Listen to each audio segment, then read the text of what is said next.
मी माझ्या वैयक्तिक खर्चातून नाल्या पण साफ करून घेतल्या, कचरा पण उचलला. नगरसेवक हा जनतेमधूनच असला पाहिजे, जनतेच्या हक्काचा नगरसेवक असला पाहिजे. तर ते बोर चालू करून लोकांना 24 तास पाणी कसं मिळेल, 24 तास लोकांच्या घरासमोर पथदिवे कसे राहतील, लोकांची स्वच्छता आणि आरोग्यामध्ये त्यांच्या जे आहे ना धोकादायक निर्माण होणार नाही, असं लोकांचं काम करायची माझी एक अपेक्षा आहे. ते पक्षाचा आमचा असा उद्देश आहे की 80% समाजकारण आणि फक्त 20% राजकारण. जसं मी राजकारणात आलो, राजकारण हा माझा धंदा नाही.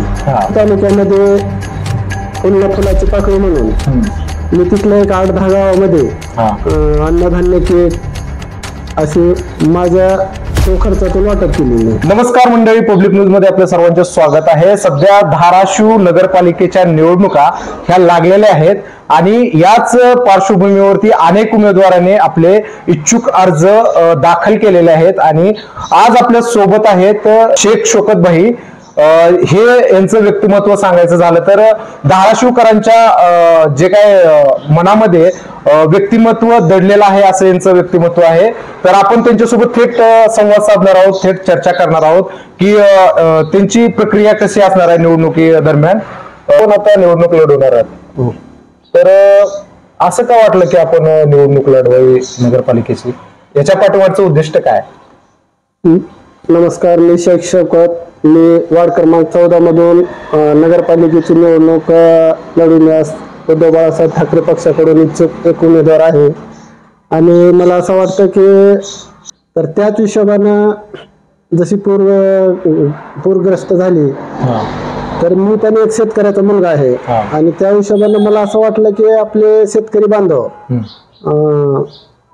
खूप अडचणीत आहेत. म्हणून मी जसं मी राजकारणात आलो, राजकारण हा माझा धंदा नाही किंवा राजकारण माझा काय म्हणते त्याला गुत्तेदारी कुठला हा विषय नाही.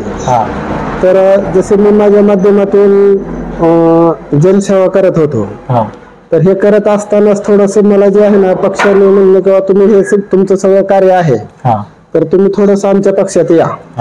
त्या हिशोबानं उद्धव बाळासाहेब ठाकरे पक्षामध्ये त्यांच्याशी मी माझी जोडणी झाली, जोडलं गेलो आणि पक्षाचा आमचा असा उद्देश आहे की 80% समाजकारण आणि फक्त 20% राजकारण. तालुक्यामध्ये पुन्हा फुलाची पाकळी म्हणून मी तिथल्या एक 8-10 गावामध्ये अन्नधान्य किट अशी माझ्या स्वखर्चातून वाटप केली. बरं शौकत भाई, माझा असा प्रश्न आहे की धाराशिव शहराचा विकास तर होतोय, गेल्या काही वर्षापासून धाराशिव शहराचा विकास सतत व्हायला लागला आहे आणि त्याच्यामध्ये तुम्हाला अशा कोणत्या गोष्टी वाटतात की त्या गोष्टींचा अजूनही धाराशिव शहरामध्ये विकास झालेला नाही, विकास अपुरा आहे, अशा कोणत्या गोष्टी आहेत? आता तुम्ही पाहताय की विकास धाराशिव शहरामध्ये काही भागामध्ये आहे आणि काही भागामध्ये नाहीच, विकासच नाही. तर सत्ताधारी येते, सत्ताधारी जाते, तो भाग वेगळा राहिला. तर मला असं वाटतंय की जनतेची एक अपेक्षा काय असते की आपल्या घरासमोर रोड पाहिजे, आपल्या घरासमोर नाली पाहिजे, आपल्या नळाला नियमित पाणी यायला पाहिजे, आपल्या घरासमोरचे पथदिवे चालू असायला पाहिजे. असे ह्या काही भागात आहेत. तुम्ही पण पाहताय की एक 5-6 वर्षापासून 6-7 वर्षापासून कुठली पथदिव्याची लाईट लागलेली नाही, असे भाग आहेत. तर काही भाग मी वार्ड क्रमांक 14 मध्ये माझ्या ऐपतीनुसार काही पथदिवे पण लावले, काही खड्डेमय रस्ते होते मुरुम टाकून ते पण थोडेसे दुरुस्त केले. असं सगळं तर केलं नाही, पण जिथं खूप अडचण आहे असे केले. आणि मी माझ्या वैयक्तिक खर्चातून नाल्या पण साफ करून घेतल्या, कचरा पण उचलला. तर मला असं वाटतं की जो कोणी नगरसेवक येईल किंवा मागचा होता तर त्यांची जे अधुरे काम आहेत कोणकोणते अधुरे काम आहेत, काय वाटतं कोणकोणते? आता वार्डामध्ये एक तर कसं आहे, आपला एक तरुण तडफदार जो एक नेतृत्व आहे, तर त्या नेतृत्वात तरुणांना रोजगार मिळाला पाहिजे सगळ्यात. बरं, तुम्हाला अजून म्हणजे तुम्हाला असं वाटतं की तुमचा जो काय प्रभाग 14 प्रभाग क्रमांक आहे, या प्रभागातील जे काही तरुण आहेत ते अजूनही म्हणजे रोजगारापासून वंचित आहेत का? वंचित आहेत, 100% वंचित आहेत. तर अशा वेळेस कुठली एखादी शासनाची स्कीम म्हणा, शासनाकडून काय मदत घेऊन काय आपण करून त्यांच्यासाठी खूप मोठा नाही तर त्याच्यासाठी काय ना काय उद्योग जर आणले, एखादा छोटा जर उद्योग आणला साधारणतः आपल्याकडे जे आहे ना महिला आहेत, तर महिलांसाठी आपण समजा कुठेतरी एखादी शिलाई मशीनचं जर केलं, तर ज्या महिला तिथून शिलाई मशीन मधून त्यांचं घराचं आहे कुटुंबाचे नियोजन करू शकतात, तर अशा महिलांना त्या शिलाई मशीनचं प्रशिक्षण देणे, एखाद्या महिलाची जर आर्थिक परिस्थिती नसेल तर त्या महिलांसाठी एखादी शिलाई मशीन देणे, ती करत असताना जसे आता बघा प्रत्येक माणूस कुठेतरी आठवडा बाजारात जातो, त्यांना पिशवी घेऊन जात नाही, आज ही फॅशन निघाली, तर त्याला कुठून तरी एक 20 रुपयाची 25 रुपयाची पिशवी विकतच घ्यावी लागते.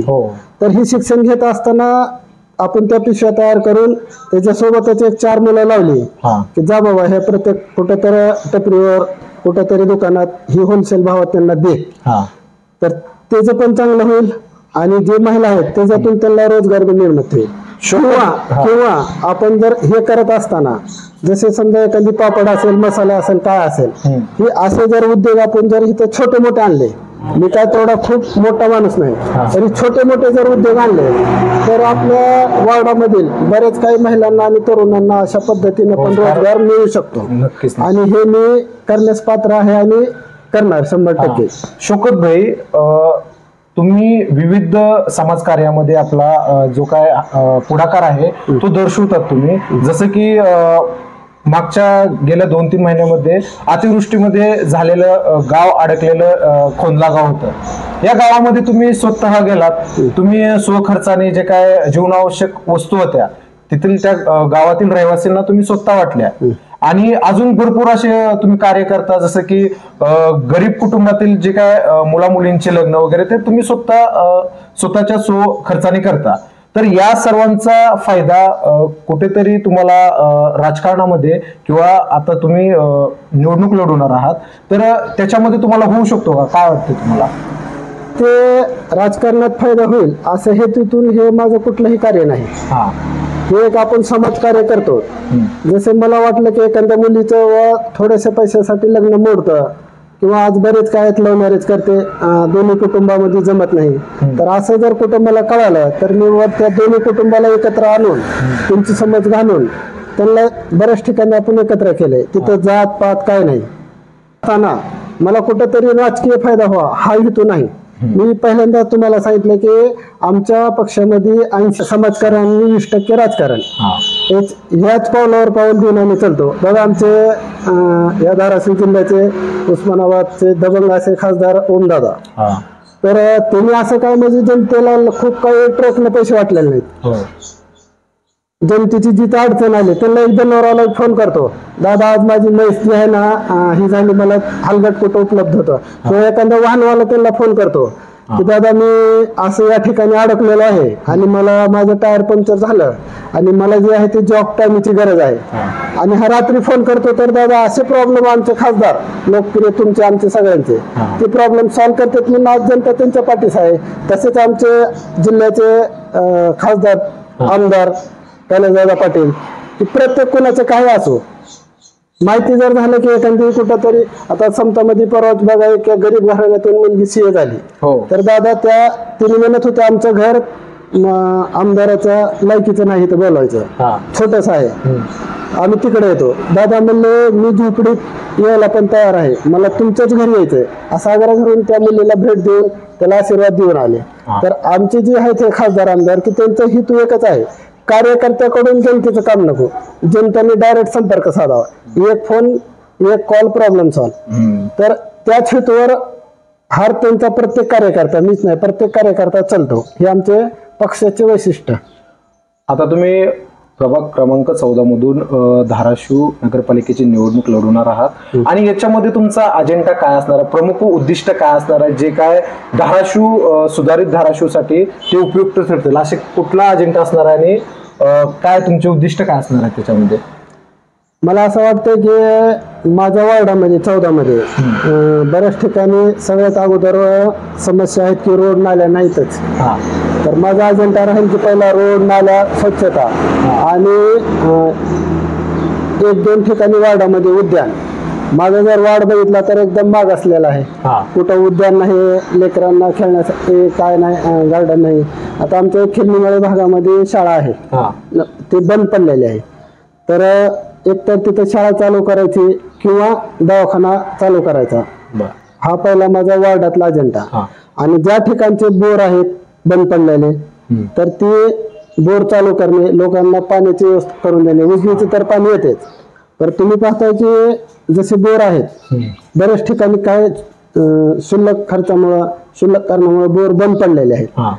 तर ते बोर चालू करून लोकांना 24 तास पाणी कसं मिळेल, 24 तास लोकांच्या घरासमोर पतदिवे कसे राहतील, लोकांची स्वच्छता आणि आरोग्यामध्ये त्यांचं जे आहे ना धोकादायक निर्माण होणार नाही, असं लोकांचं काम करायची माझी एक अपेक्षा आहे.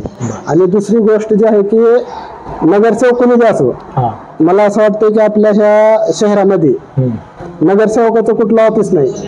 तर बाहेर इतर ठिकाणी ज्यावेळेस मी फिरलो मोठ्या शहरामध्ये, तर त्या नगरसेवकाचं त्या वार्डामध्ये कार्यालय असायला पाहिजे. आणि त्या कार्यालयामध्ये जनतेने तिथे यायला पाहिजे की माझे हे प्रॉब्लेम आहे छोटे मोठे, कुणाचा आधार असेल, पॅन असेल, समजा त्या लाडक्या बहिणीची पगारीची असेल, किंवा समजा ते जे काही बी असतील काम, तर तिने फक्त काय लागणारे पेपर आहेत त्या कार्यालयामध्ये जमा करावे त्या माता भगिनीनं. आणि ते काम त्या नगरसेवकाचं आहे की त्याने जाऊन सो खर्चानं करून आणून ते काम त्याच्या घरापर्यंत पोच करणे. नक्कीच तुम्हाला पुढील वाटचालीसाठी पब्लिक न्यूज 24 कडून शुभेच्छा. आणि अशा प्रकारे यांचा मुख्य जे काय उमेदवार आहे त्यांचा मुख्य अजेंडा हा राहणार आहे की समाजकार्य करणे, जेणेकरून त्याच्यामध्ये समाजकारणमध्ये राजकारण येऊ नये. आणि नगरसेवक हा जनतेमधूनच असला पाहिजे, जनतेच्या हक्काचा नगरसेवक असला पाहिजे, जेणेकरून की तो स्वतःचं पोट न बघता त्या जनतेकडे लक्ष दिलं पाहिजे, असा शौकत भाई यांचं मुख्य उद्दिष्ट राहणार आहे. पुढील वाटचालीसाठी तुम्हाला शुभेच्छा. धन्यवाद.